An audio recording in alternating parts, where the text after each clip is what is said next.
Terima kasih Tuhan, terima kasih Tuhan. Hati kami bersuka karena Tuhan luar biasa mengasihi setiap kami. Kami boleh ada sampai hari ini karena kasih Tuhan luar biasa dalam kehidupan setiap kami. Kami percaya kalau kasih Tuhan luar biasa sampai hari ini, maka sampai masa tua kami, sampai akhir kehidupan setiap kami akan melihat kasih Tuhan luar biasa. Artinya hidup kami pasti diberkati, pekerjaan bis kami pasti diberkati, bahkan sampai anak cucu kami, generasi kami semuanya juga pasti diberkati Tuhan. Terima kasih Tuhan, terima kasih Tuhan. Dan dengan ucapan syukur di tempat ini di sore malam hari Tuhan, kami telah menaikkan pujian penyembahan kami Tuhan. Doa kami, pujian penyembahan kami boleh menyenangkan hati Tuhan, karena kami tahu, kami percaya hati Tuhan disenangkan, hadirat Tuhan dicurahkan. Dalam hadirat Tuhan yang tercurah ada berkat, ada sukacita dan mujizat. Siapapun yang hadir, yang sakit Tuhan sembuhkan, yang terikat Tuhan berikan kelepasan, bahkan kemenangan yang pasti Tuhan nyatakan. Terima kasih Tuhan, terima kasih. Dan tiba saatnya kami mau siapkan hati kami untuk terima kebenaran firman-Mu, isi hatimu Tuhan yang ajar didik bentuk setiap kami, berbicara bagi setiap kami Tuhan yang membentuk setiap kami. Dan kami doa Tuhan, setiap benih firman bertumbuh berakar di hati kami Tuhan. Kami bukan cuma duduk diam jadi pendengar saja,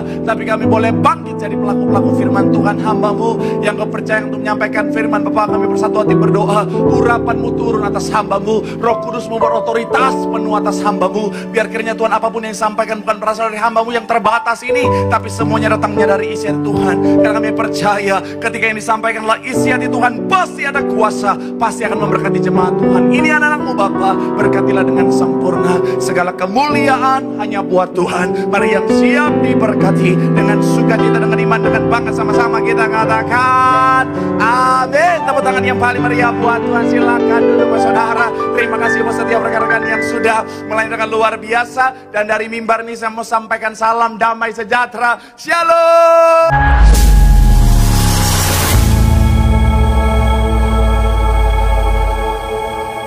Lagi shalom. Haleluya. Dalam Tuhan ada sukacita, amin. Dan di mana ada sukacita pasti ada senyuman di wajahnya. Boleh sama-sama berikan senyuman dulu. Jumpai kanan kiri depan belakangmu.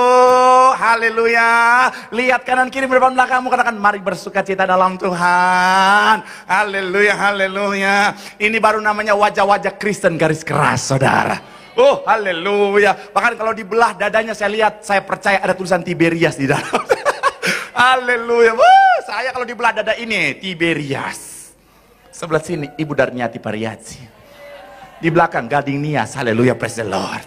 Makanya saya senang bisa jumpa dengan saudara. Ini baru pribadi-pribadi yang sungguh-sungguh cinta Tuhan. Amin. Di saat orang lain pilih jalan-jalan, saudara datang cari Tuhan. Artinya saudara cinta Tuhan. Orang yang cinta Tuhan, setia sama Tuhan, janji Tuhan, hidupnya anak cucunya pasti diberkati Tuhan. Tepuk tangan dulu yang paling meriah buat Tuhan. Sama-sama bilang sama saya, aku pasti diberkati Tuhan. Anak cucuku pasti diberkati Tuhan. Bilang kanan kirimu, kamu juga pasti diberkati Tuhan. Bilang sama yang ngomong, kamu luar biasa. Bilang sama yang ngomong, kamu juga luar biasa. Bilang sama yang ngomong, semangat. Tepuk tangan sekali lagi yang paling meriah buat Tuhan. Haleluya. Yuk langsung saudara mau Alkitab, kita mau angkat Alkitab kita. Alkitab juga boleh, Alkifon juga boleh. Yang gak boleh Alkitab, angkat tangan juga boleh. Sama-sama dengan iman percaya. Sama-sama kita katakan dalam nama Tuhan Yesus, aku percaya Alkitab ini adalah firman Tuhan. Setiap kata kalimatnya sanggup memberkati aku. Dan hari ini aku pasti diubahkan, aku pasti dipulihkan dalam nama Tuhan. Sama-sama kita katakan amin. Kisah Para Rasul 2 ayat 1-4. Yuk kita baca bergantian. Saya 1, saudara 2, kita gantian ayat 4. Kita akan baca sama-sama. Haleluya. Anak Tuhan selalu bersemangat, amin. Udah gajian atau belum? Tetap semangat, amin. Ada utang atau tidak? Tetap semangat, amin. Ada pacar atau tidak? Tetap semangat, amin. Mantap, haleluya. Yuk, Kisah Para Rasul 2, 1-4. Yang sudah di sana boleh bilang, aku diberkati Tuhan. Saya 1, saudara 2, kita gantian 4, kita baca sama-sama. Demikian ayat yang pertama dikatakan apa? Ketika tiba hari Pentakosta, semua orang percaya berkumpul di satu tempat. Ayat 2, silakan.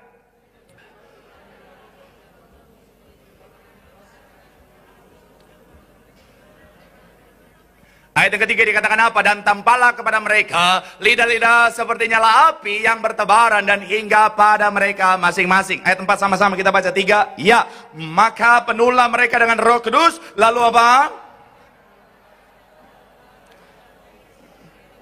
Untuk sekali lagi ayat 4 dikatakan apa? 3. Ya, maka penuhlah mereka dengan Roh Kudus, dengan mereka berkata-kata dalam bahasa-bahasa lain seperti yang diberikan oleh apa? Roh itu kepada mereka untuk apa?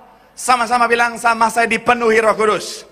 Amin. Kalau saudara dan saya perhatikan Alkitab, saudara dan saya pasti tahu bahwa kisahnya di mana Tuhan naik ke sorga dan Tuhan menyediakan roh penolong bagi setiap kita, namanya Roh Kudus. Apa itu Roh Kudus? Roh Kudus adalah roh Allah, saudara. Kita tahu bersama, kita paham betul tentang konsep Tritunggal, saudara. Bukan berapa Allah, tapi bagaimana Allah. Di mana Allah yang luar biasa itu, di dalamnya ada roh yang luar biasa. Dan roh itu Tuhan anugerahkan bagi setiap kita. Untuk apa? Untuk jadi penolong bagi setiap kita. Dan saya mau bilang, saudara, karena Roh Kudus adalah roh Allah, pribadi yang luar biasa, maka orang ketika yang namanya dipenuhi oleh roh Allah yang luar biasa itu, Roh Kudus yang luar biasa itu, maka dia pasti akan menerima dampak yang luar biasa. Sama-sama bilang sama saya, orang yang dipenuhi Roh Kudus. Sama-sama bilang sama saya, dampaknya pasti luar biasa. Amin. Dan itu yang sama-sama kita akan bahas hari ini, saudara. Doa saya semua yang hadir, Roh Kudus Tuhan penuh atas saudara, sehingga kehidupan setiap kita luar biasa. Tepuk tangan dulu yang paling meriah buat Tuhan. Haleluya. Nah, hari ini tema kita, saudara, adalah bicara tentang dipenuhi oleh Roh Kudus. Sama-sama bilang sama saya, dipenuhi oleh Roh Kudus. Amin. Lebih spesifik, bicara tentang dampak ketika saudara dan saya dipenuhi oleh Roh Kudus. So, apa dampak ketika saudara dan saya dipenuhi oleh Roh Kudus? Yang pertama saya mencatat adalah bicara tentang kemenangan atas dosa. Sama-sama bilang sama saya, kemenangan atas dosa. Sama-sama bilang sama saya, menang atas dosa. Amin. 1 Yohanes 3, 6-9. 1 Yohanes pasalnya yang ketiga, saudara. Kita baca ayat 6 sampai ayatnya yang ke-9. Yuk, saya 6, saudara 7 gantian 9, kita baca sama-sama. Demikian ayat yang ke-6 dikatakan apa? Karena itu setiap orang yang tetap berada di dalam Dia tidak berbuat dosa lagi. Setiap orang yang tetap berbuat dosa tidak melihat dan tidak mengenal Dia. Ayat 7 silakan.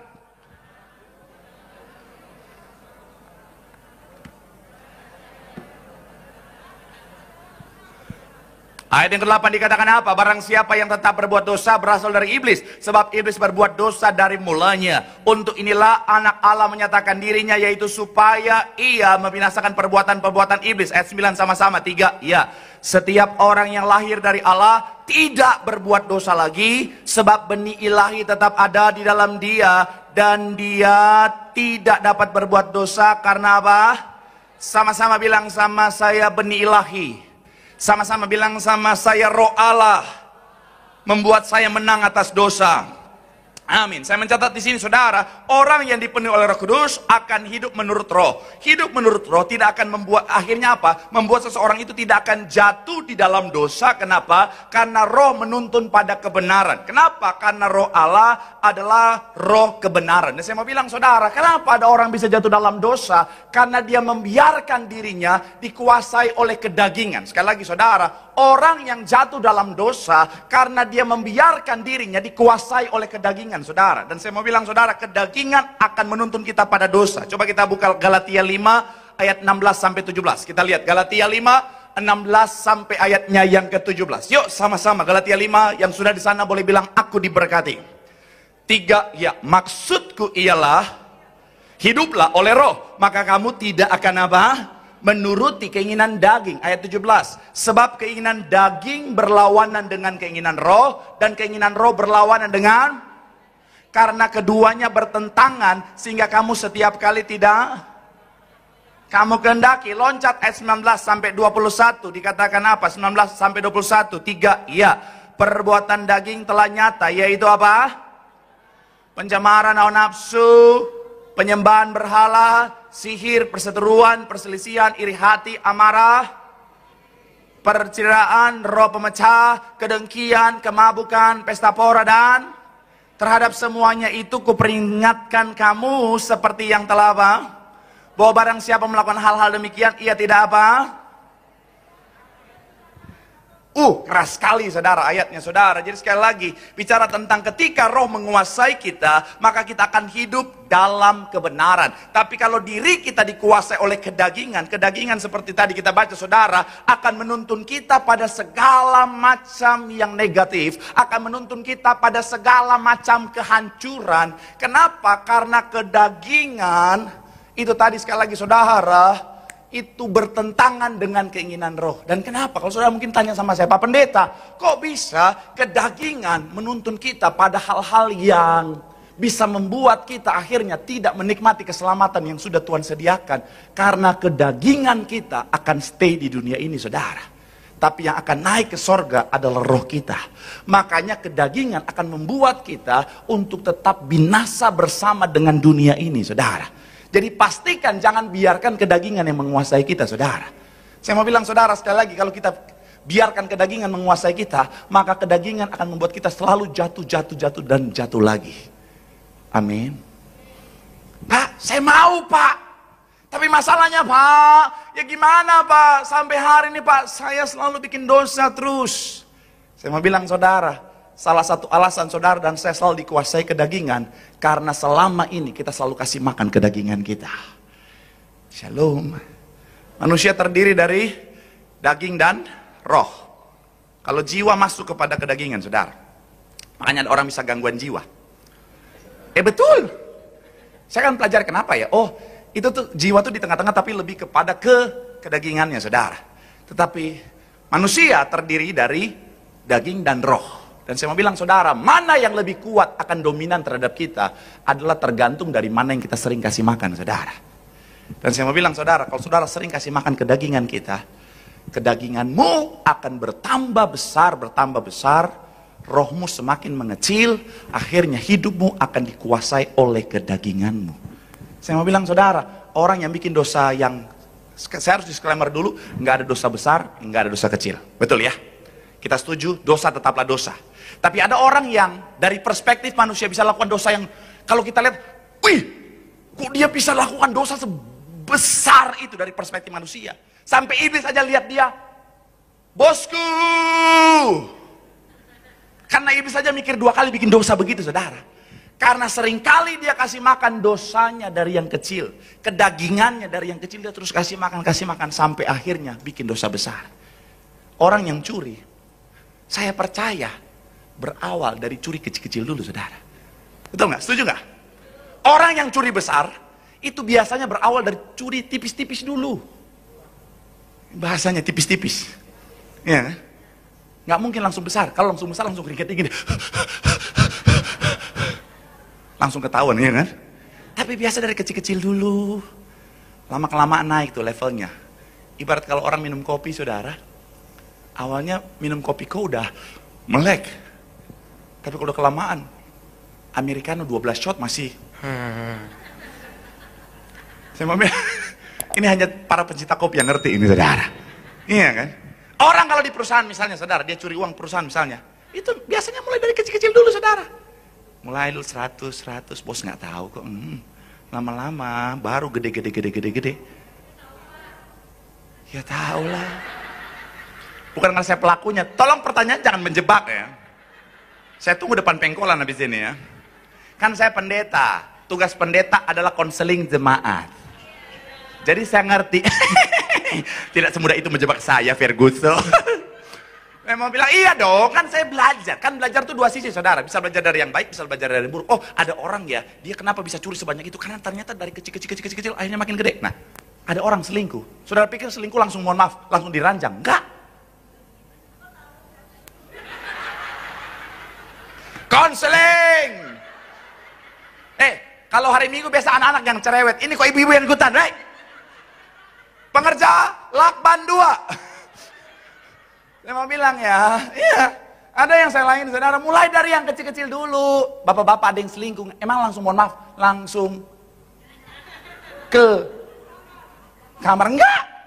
Mulai dari chattingan dulu, hai. Mulai dari like di Facebook. Mulai dari hai-hayan. Mulai dari makan bersama. Mulai dari muncul, sudah muncul dia belum? Nanti poin 2, nggak apa-apa, duduk situ aja. Ini Roh Kudus, Roh Penolong, duduk situ aja. Saya masih semangat ini, masih panas ini mau sikat bapak-bapak dan ibu-ibu yang di sini. Kok tahu?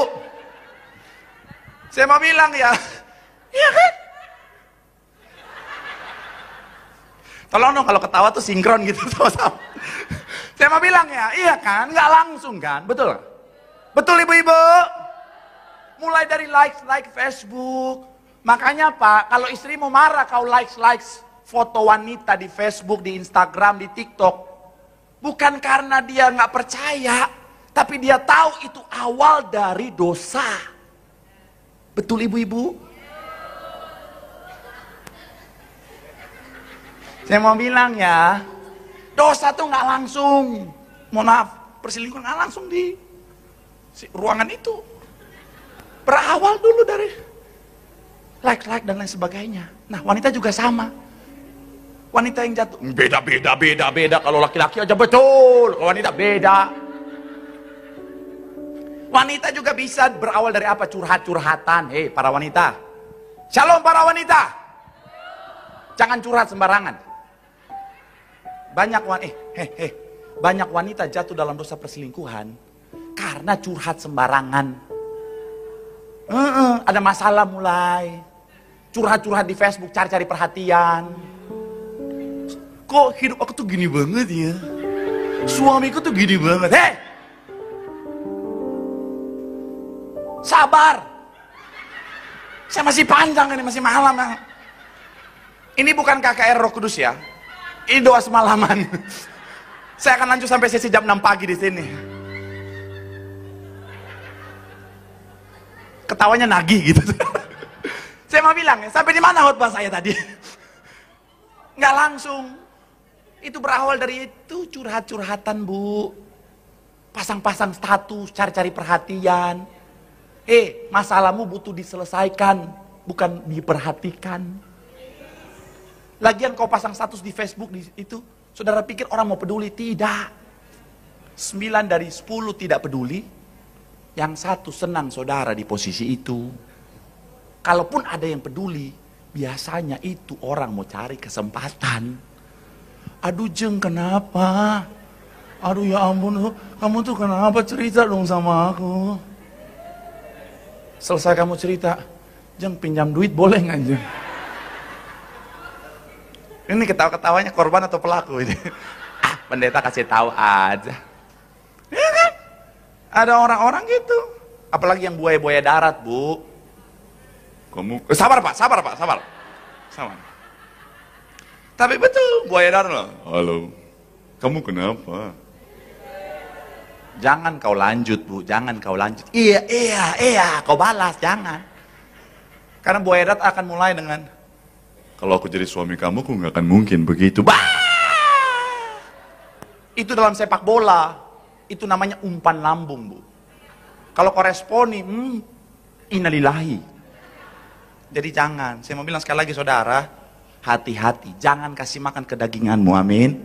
Siapapun, bahkan saya bisa bilang, even hamba Tuhan sekalipun, kalau dia kasih makan kedagingannya, ujung-ujungnya bisa jatuh dalam dosa, saudara. Jadi hati-hati, kasih makan rohmu dengan apa? Dengan pujian, penyembahan. Biarkan dirimu hadir terus dalam hadirat Tuhan, duduk dalam hadirat Tuhan. Rohmu dipenuhi, roh akan menuntunmu pada segala kebenaran, menuju pada hidup yang kekal. Tepuk tangan yang paling meriah buat Tuhan. Bilang sama kanan kirimu, biarkan rohmu yang berotoritas. Roh Kudus menuntun pada keselamatan. Tepuk tangan sekali lagi yang paling meriah buat Tuhan.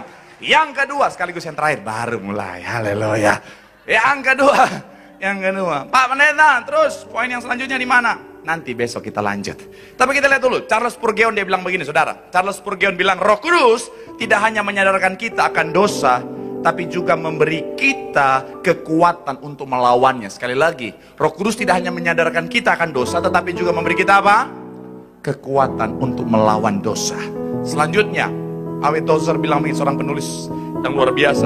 Roh Kudus bukan hanya hadir untuk menghibur, tetapi juga untuk apa? Mengubah kita. Di mana ada penyerahan, dia memberikan kita kekuatan untuk apa? Mengatasi dosa. Selanjutnya yang kedua, sekaligus yang terakhir. Apa dampak orang yang dipenuhi Roh Kudus? Kemenangan atas tantangan hidup. Sama-sama bilang, sama saya menang atas tantangan hidup. Amin. Kisah para Rasul 7:54-60. Ini kisah tentang di mana Stefanus, dia nggak salah, tapi dia dianiaya. Ayat 59 dan 60, nanti sisanya saudara bisa baca di rumah. Kalau saudara ingat, saudara baca Alkitab. 59-60 sama-sama, 3, ya. Sedang mereka melemparinya, Stefanus berdoa, katanya, ya Tuhan Yesus, terimalah.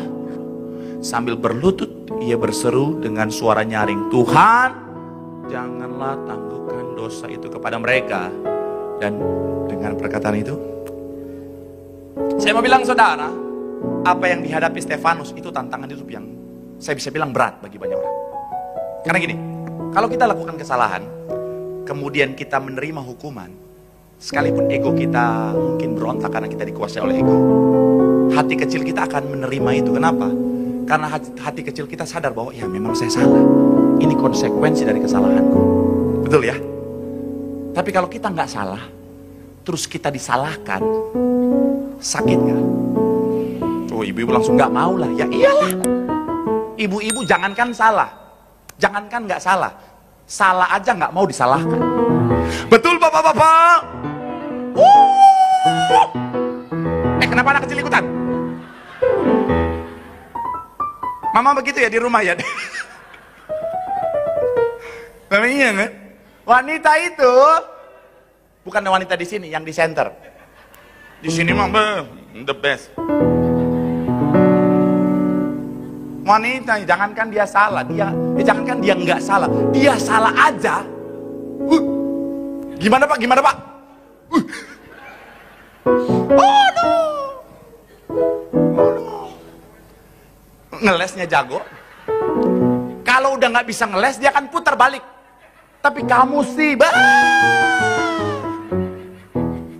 pokoknya yang belum menikah, ada yang belum menikah. Shalom para pria yang belum menikah. Kau jangan diam saja. Ku tahu kau belum menikah. Shalom yang belum menikah. Ini jomblo high class, ini mantap ini. Saudara yang jomblo, pilihlah dia. Saya rekomendasikan, haleluya. Pria yang cinta Tuhan, haleluya. Saya mau bilang ya, kalau kau mau menikah, sabar. Jangan bobo saya. Saya mau bilang ya, harus ingat dua hal. Yang pertama, istri tidak pernah salah. Yang kedua, kalau istri salah, tinjau kembali peraturan nomor 1.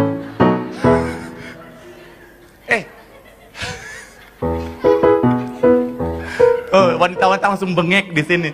Saudara yang online, makanya hadir di sini. Biar kita bengek bersama di sini. Aduh, saya padahal mau serius loh. Sampai saya sini saya mau serius loh. Saya tuh pendeta yang berwibawa, saudara.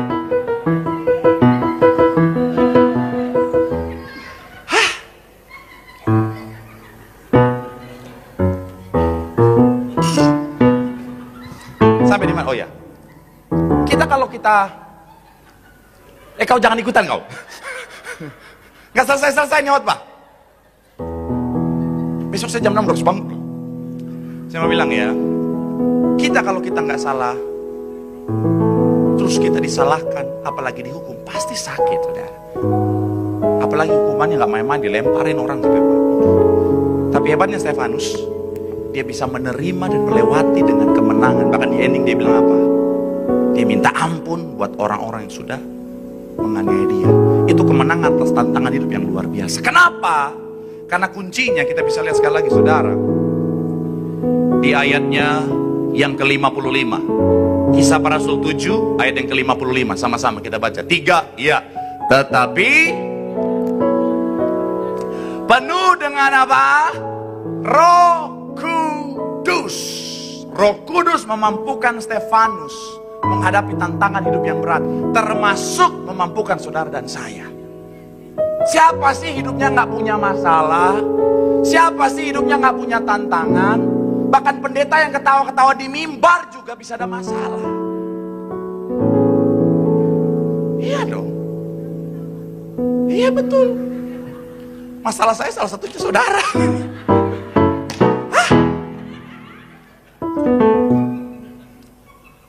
Tapi iya kan, maksudnya masalah tuh bisa datang buat siapa saja. Tapi saya mau bilang, ketika Roh Kudus memenuhi kehidupan setiap kita akan punya kekuatan. Karena roh itu adalah roh Tuhan. Jadi momen pencurahan Roh Kudus harusnya mengingatkan setiap kita bahwa selama kita ada dalam hadirat Tuhan, dalam roh Tuhan, selalu ada kekuatan. Saya suka sedih kalau ada orang yang menyerah. Saya suka sedih kalau ada orang bilang dia nggak kuat, dia nggak mampu. Saya mau bilang sekali lagi, saudara, ucapan-ucapan itu hanya buat mereka yang nggak kenal Tuhan. Ucapan-ucapan itu hanya buat mereka yang nggak tahu bahwa dalam hadirat Tuhan ada kekuatan yang luar biasa.